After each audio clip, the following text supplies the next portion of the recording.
வணக்கம் நண்பர்களே. உங்களுக்கு தெரியுமா, சிம்பிளாக கன்சிஸ்டண்டாக ஸ்மார்ட்டாக நீங்கள் வெல்த்தை பில்டு பண்ண ஒரு வழி இருக்குது. அதுதான் SIP, systematic investment plan. SIP பற்றி தான் டீட்டெயில்டாக பார்க்க போகிறோம். கஷ்டமான டெக்னிக்கல் வேர்ட்ஸும் காம்ப்ளெக்ஸான மேக்ஸும் இல்லாமல் எஸ்ஐபினா என்ன, எப்படி ஒர்க் ஆகுது, என்ன பெனிஃபிட்ஸ்லாம் இருக்குன்னு இந்த வீடியோவில் பார்க்க போகிறோம். எஸ்ஐபியில் எக்ஸ்ட்ரா பெனிஃபிட் கிடைக்க என்ன பண்ணலாம்னு கடைசியில் எக்ஸ்ட்ரா டிப்ஸும் இருக்குது. ஸோ வீடியோவை ஸ்கிப் பண்ணாமல் ஃபுல்லாக பாருங்கள். உங்கள் ஃபினான்ஷியல் டிசிஷன்ஸில் எஸ்ஐபி இன்வெஸ்ட்மெண்ட்டு ஒரு பெஸ்ட் டிசிஷனாக இருக்கும். இது நம்ம wealth matrix channel. Personal finance, investment, economy பற்றி தெரிஞ்சுக்க உங்களுக்கு இன்ட்ரெஸ்ட் இருந்தால் நம்ம சேனலை சப்ஸ்கிரைப் பண்ணிக்கோங்க. வாங்க ஸ்மால் அமௌண்ட்டை வச்சு பிக் வெல்த் கிரியேட் பண்ணுற டெக்னிக்கை பற்றி பார்ப்போம்.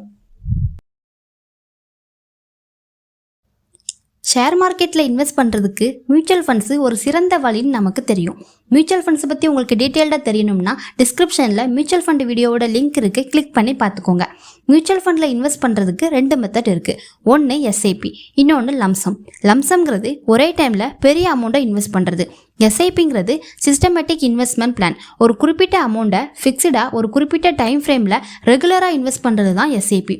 இந்த time frame daily, weekly, monthly, quarterly, இயர்லின்னு எதுவானாலும் இருக்கலாம். பொதுவாக நிறைய இன்வெஸ்டர்ஸு சேலரிடு பீப்புளாக இருக்கிறதுனால மந்த்லி எஸ்ஐபி ஸ்டார்ட் பண்ணுவாங்க.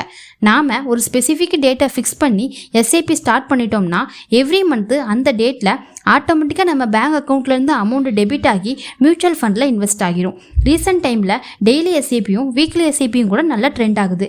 ட்ரெடிஷ்னலாக நம்மளோட மந்த்லி சேவிங்ஸை பேங்க்கில் ரெக்கரிங் டெபாசிட்லேயோ அல்லது போஸ்ட் ஆஃபீஸ் ரெக்கரிங் டெபாசிட்லையோ இன்வெஸ்ட் பண்ணிட்டு இருப்போம். அதே அமௌண்ட்டை நம்ம மியூச்சுவல் ஃபண்ட் எஸ்ஐபியில் இன்வெஸ்ட் பண்ணியிருந்தோம்னா என்ன ரிட்டர்ன் கிடச்சிருக்கும்னு பாஸ்ட் டேட்டாவை வச்சு பார்ப்போம். லாஸ்ட்டு 10 இயர்ஸில் பேங்க்ஸோட ஆர்டி ரிட்டர்ன் பார்த்தோம்னா 6 to 8% வரை கொடுத்துருக்கு. நம்ம ஆவரேஜாக 7%ன்னு எடுத்துப்போம். லாஸ்ட்டு 10 இயர்ஸில் நிஃப்டி 50 இண்டெக்ஸ் ஃபண்டோட எஸ்ஐபி ரிட்டர்ன் பார்த்தோம்னா 12% வரை கொடுத்துருக்கு. நம்ம 10 இயர்ஸ்க்கு முன்னாடி இருந்து மந்த்லி 5,000 rupees ஆர்டியில் இன்வெஸ்ட் பண்ணியிருந்தோம்னா நம்ம இன்வெஸ்ட் பண்ண அமௌண்ட்டு 6 lakhs. இன்றைக்கி அதோட வேல்யூ அப்ராக்சிமேட்டாக 8,68,000 க்ரோ ஆகியிருக்கும். அதே மாதிரி 10 இயர்ஸ்க்கு முன்னாடி இருந்து மந்த்லி 5,000 rupees எஸ்ஐபியில் இன்வெஸ்ட் பண்ணியிருந்தோம்னா நம்ம இன்வெஸ்ட் பண்ண அமௌண்ட்டு 6 lakhs. இன்றைக்கி அதோட வேல்யூ அப்ராக்சிமேட்டாக 11,20,000 க்ரோ ஆகியிருக்கும். ஆர்டியில் இன்வெஸ்ட் பண்ணுறது நமக்கு ஃபிக்ஸ்டு ரிட்டர்ன் கிடைக்கும். எஸ்ஐபியில் இன்வெஸ்ட் பண்ணுறது நமக்கு ஃபிக்ஸ்டு ரிட்டர்ன் இல்லை. மார்க்கெட்டை பொறுத்து ரிட்டர்ன் வேரி ஆகலாம். இருந்தாலும் ஷார்ட் டேர்மில் ஃப்ளக்சுவேஷன்ஸ் இருந்தாலும் இந்த மாதிரி 5 years 10 years லாங் டேர்மில் பார்க்கும்போது பேங்க் டெபாசிட்டை விட மியூச்சுவல் ஃபண்ட் இன்வெஸ்ட்மெண்ட்டு இன்ஃப்ளேஷனை தாண்டி நல்ல ரிட்டர்ன் கொடுத்துருக்கு. ரிட்டர்ன்ஸ் மட்டும் இல்லாமல் எஸ்ஐபியில் இன்னும் நிறைய பெனிஃபிட்ஸ் இருக்குது. அதையெல்லாம் என்னென்னு வரிசையாக பார்ப்போம். Disciplined investment. எஸ்ஐபியில் இன்வெஸ்ட் பண்ணுறது மூலமாக நமக்கு ஒரு ஃபினான்ஷியல் டிசிப்ளின் கிரியேட் ஆகும். சிஸ்டமேட்டிக்காக இன்வெஸ்ட்மெண்ட்டை ஸ்டார்ட் பண்ணிட்டதால் எவ்ரி மந்த்து ஆட்டோமேட்டிக்காக நம்ம ஃபியூச்சருக்கான அமௌண்ட்டு இன்வெஸ்ட் ஆகிட்டே இருக்கும். Small amount to start. Stock மார்க்கெட்டில் மியூச்சுவல் ஃபண்டில் இன்வெஸ்ட் பண்ண பெரிய அமௌண்ட் இருக்கணும்னு அவசியமே இல்லை. மந்த்லி எஸ்ஐபினா 500 rupees or 1000 rupeesல ஸ்டார்ட் பண்ணலாம். சில மியூச்சுவல் ஃபண்டில் 100 rupeesல இருந்து கூட மந்த்லி எஸ்ஐபி ஸ்டார்ட் பண்ணலாம். No need to time the market. நமக்கு தெரியும் பங்கு சந்தையில் எப்போவும் ப்ரைஸ் வாலட்டாலிட்டி இருக்கும்னு. மியூச்சுவல் ஃபண்டில் எஸ்ஐபி ஸ்டார்ட் பண்ணுறதால நாம் ஒரு நல்ல ஃபண்டை செலக்ட் பண்ணிட்டா மட்டும் போதும். மற்ற இன்வெஸ்ட்மெண்ட் ப்ராசஸ்ஸு, ஸ்டாக்கை பை செல் பண்ணுறது எல்லாத்தையுமே அந்த ப்ரொஃபஷனல் ஃபண்ட் மேனேஜர்ஸ் பார்த்துப்பாங்க. எஸ்ஐபி இன்வெஸ்ட்மெண்ட்டில் மார்க்கெட் டவுன் ட்ரெண்டில் இருக்குது, இப்போ இன்வெஸ்ட் பண்ணலாமா, மார்க்கெட் அப் ட்ரெண்டில் இருக்குது, இப்போ இன்வெஸ்ட் பண்ணலாமான்னு கன்ஃபியூஸ் ஆகிற தேவையே இல்லை. எஸ்ஐபியில் மார்க்கெட் அப் ட்ரெண்டில் இருந்தால் நமக்கு என்ஏவி வேல்யூ இன்க்ரீஸ் ஆகும். மார்க்கெட் டவுன் ட்ரெண்டில் இருந்தால் நமக்கு மோர் யூனிட் பர்ச்சேஸ் ஆகும். ஸோ மார்க்கெட்டை டைமிங் பார்த்து இன்வெஸ்ட் பண்ண தேவையே இல்லை. எப்போனாலும் இன்வெஸ்ட்மெண்ட்டை ஸ்டார்ட் பண்ணலாம். கோல் பேஸ்டு இன்வெஸ்டிங். நமக்குன்னு ஒரு ஃபினான்ஷியல் பிளான் பண்ணி ஃபியூச்சரில் தேவைப்படுற ஒவ்வொரு ஃபினான்ஷியல் கோலுக்கும் தனித்தனியாக எஸ்ஐபி ஸ்டார்ட் பண்ணலாம். எக்ஸாம்பிளுக்கு கார் வாங்குறது, வீடு வாங்குறது, சைல்டு எஜுகேஷன், மேரேஜ், ரிட்டையர்மெண்ட்டுன்னு ஒவ்வொரு ஃபினான்ஷியல் கோலுக்கும் தனித்தனியாக எஸ்ஐபி ஸ்டார்ட் பண்ணிக்கலாம். டைவர்சிஃபிகேஷன். நம்ம டேரெக்டாக ஸ்டாக்ஸில் இன்வெஸ்ட் பண்ணுறோம்னா ஒரு நல்ல கம்பெனியோட ஷேரே 1,000 rupees or அதுக்கும் மேலே இருக்கலாம். ஸோ நம்ம 5,000 rupees இன்வெஸ்ட் பண்ணுறோம்னா நம்மளால் 2 or 3 கம்பெனிஸ் தான் வாங்க முடியும். அதே 5,000 rupees மியூச்சுவல் ஃபண்டில் இன்வெஸ்ட் பண்ணுறோம்னா அந்த ஃபண்டில் உள்ள எல்லா கம்பெனிலையும் அந்த அமௌண்ட்டு இன்வெஸ்ட் ஆகும். ஸோ ஈக்விட்டியில் நல்லா டைவர்சிஃபை பண்ணலாம். நிறைய கம்பெனியோட க்ரோத்லையும் பார்ட்டிசிபேட் பண்ணலாம். ஃப்ளெக்சிபிலிட்டி. இன்கம் க்ரோ ஆகும்போது நம்ம எஸ்ஐபி அமௌண்ட்டையும் க்ரோ பண்ணிக்கலாம். நம்ம இப்போ 5000 ருபீஸ் எஸ்ஐபி ஸ்டார்ட் பண்ணுறோம்னா நெக்ஸ்ட் இயர்லேருந்து அந்த அமௌண்ட்டில் ஒரு 10% இன்க்ரீஸ் பண்ணணும்னு நினைக்கிறோம், ஒரு 500 ருபீஸ் இன்க்ரீஸ் பண்ணணும்னு நினைக்கிறோம் அப்படின்னா ஸ்டெப் அப் எஸ்ஐபின்னு ஒரு ஆப்ஷன் இருக்குது. அதை எஸ்ஐபி ஸ்டார்ட் பண்ணும்போது 10% கொடுத்துட்டோம் அப்படின்னா எவ்ரி இயர் ஆட்டோமேட்டிக்காக நம்ம எஸ்ஐபி அமௌண்ட்டு 10% இன்க்ரீஸ் ஆகி இன்வெஸ்ட் ஆகும். நம்ம நிறைய பேர் யோசிப்போம், எஸ்ஐபியில் இன்வெஸ்ட் பண்ணிட்டோம், நமக்கு தேவைப்படும் போது அமௌண்ட்டை வெளியில் எடுக்கலாமான்னு. கண்டிப்பாக எடுத்துக்கலாம். லாக்இன் பீரியட்லாம் எதுவுமே இல்லை. பட் 3 to 6 மந்த்துக்குள்ளே வித்ட்ரா கொடுக்குறோம்னா எக்ஸிட் லோடுன்னு ஒரு சார்ஜஸ் பண்ணுவாங்க. இது பொதுவாக 1% வரை இருக்கும். 6 மந்த்துக்கு அபோவ் ஆகிட்டனாலே எந்த சார்ஜும் இல்லாமல் நம்ம அமௌண்ட்டை வித்ட்ரா கொடுத்துக்கலாம்.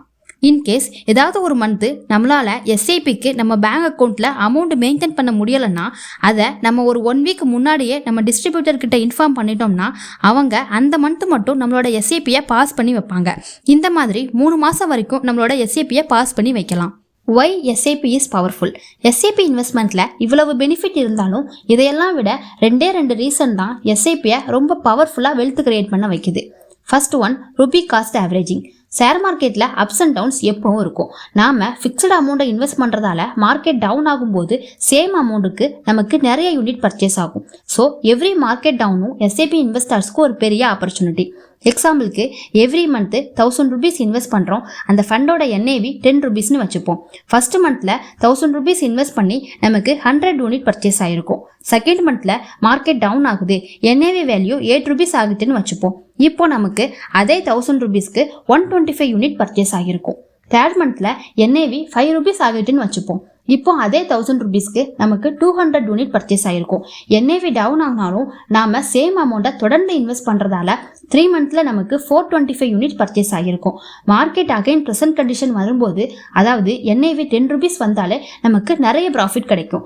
இதை தான் ருபி காஸ்ட் ஆவரேஜிங்னு சொல்கிறோம். Second one, power of compounding. Compounding means earn returns on your returns. SIP வழியாக நாம் இன்வெஸ்ட் பண்ணும்போது நமக்கு ஒரு ரிட்டர்ன் வரும். ரிட்டனை வெளியில் எடுக்காமல் இன்வெஸ்ட்மெண்ட்டை கண்டினியூ பண்ணும்போது முதலீட்டுக்கு மட்டும் இல்லாமல் அதனால் வந்த ரிட்டனுக்கும் ஒரு ரிட்டர்ன் கிடைக்கும். இதைத்தான் சிம்பிளாக கூட்டு வட்டின்னு சொல்லுவோம். நாம் இன்வெஸ்ட்மெண்ட் டைமு அதிகமாக நம்ம முதலீட்டை விட அதற்கு கிடைச்ச ரிட்டனு பெரிய அளவிலான பணத்தை குவிக்கும். கூட்டு வட்டியோட முழு பெனிஃபிட்டும் நமக்கு கிடைக்கணும்னா தொடர்ந்து முதலீடு பண்ணி பொறுமையாக காத்திருக்கணும். Rupee cost averaging, power of compounding, இந்த 2 ரீசன்னால தான் எஸ்ஐபி ரொம்ப பவர்ஃபுல்லாக ஒர்க் ஆகுது. ஓகே, இப்போ நம்ம எஸ்ஐபியில் யாரெல்லாம் இன்வெஸ்ட் பண்ணலாம்னு பார்ப்போம். ஷேர் மார்க்கெட்டில் புதுசாக இன்வெஸ்ட் பண்ணுறவங்க, ஒரே டைமில் பெரிய அமௌண்ட்டை இன்வெஸ்ட் பண்ண தயங்குறவங்க, monthly salaried peoples, small business owners, house ஒய்ஃப்னு மந்த்லி சின்ன அமௌண்ட்டை சேவ் பண்ணுற எல்லாருக்குமே எஸ்ஐபி இன்வெஸ்ட்மெண்ட் ஒரு பெரிய பெனிஃபிட் தான். ஸ்டூடெண்ட்ஸ் கூட அவங்க பாக்கெட் மணியை எஸ்ஐபியில் இன்வெஸ்ட் பண்ணலாம். Common myths about SIP. என்னதான் எஸ்ஐபி மியூச்சுவல் ஃபண்ட் இன்வெஸ்ட்மெண்ட்டை பற்றி தெரிஞ்சாலும் சில தவறான நம்பிக்கைகள் ரீட்டைல் இன்வெஸ்டர்ஸ் கிட்ட இருக்குது. Huge amount need. SIP start பண்ணுறதுக்கு நிறைய அமௌண்ட் வேணும்னு ரீட்டைல் இன்வெஸ்டர்ஸ் நினச்சிட்டு இருக்காங்க. Daily 100 rupees or monthly 500 rupees இருந்தால் கூட நம்ம எஸ்ஐபி ஸ்டார்ட் பண்ணிக்கலாம். இன்வெஸ்ட் பண்ணுறதுக்கு எக்ஸ்பர்ட்டாக இருக்கணும். நம்ம ஷேர் மார்க்கெட்டில் டேரெக்டாக ஸ்டாக்கை அனலைஸ் பண்ணி இன்வெஸ்ட் பண்ணுறதுக்கு தான் நாலேஜும் எக்ஸ்பீரியன்ஸும் தேவை. ஆனால் எஸ்ஐபியில் நம்மளோட இன்வெஸ்ட்மெண்ட்டை ஃபண்ட் மேனேஜர் மேனேஜ் பண்ணிப்பாங்க. ஸோ நம்ம போர்ட்ஃபோலியோ ட்ராக் பண்ணாலே போதும், கேரண்டட் ரிட்டர்ன் கிடைக்கும். நிறைய இன்வெஸ்டர்ஸ் எஸ்ஐபியில் இன்வெஸ்ட் பண்ணிட்டாலே கண்டிப்பாக டவுன் ஆகாதுன்னு நினைப்பாங்க.